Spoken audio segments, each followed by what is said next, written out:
Mga kababayan, araw po ngayon ng Miyerkules. Alamin natin ang sitwasyon dyan sa Baclaran Church sa Parañaque City. Si Vel Custodio sa Detalye Live. Vel.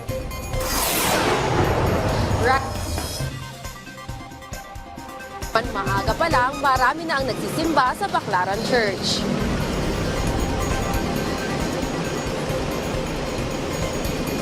Pinangunahan ni Reverend Father Rico John Bilangel ang unang misa para sa araw na ito.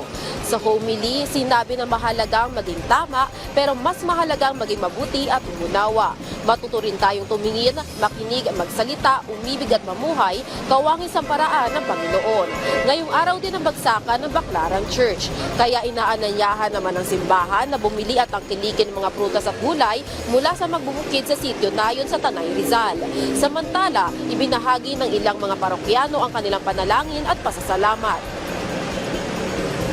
Ugalian ko na po tuwing Merkulis, nagsisimba. Parang panata ko na rin po kasi nagkasakit ako nung sabi ng albularyo magsimba tuwing Merkulis. Salamat po kami na makakasakit at medyo pa bigyanan mahababang buhay. Yan lang po hiningi ko sa kanya.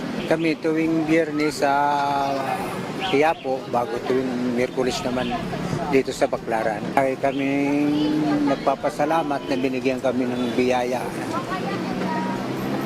Panginoon.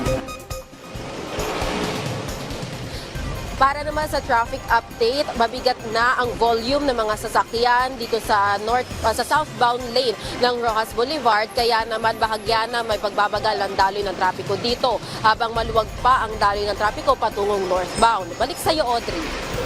Maraming salamat, Vel Custodio.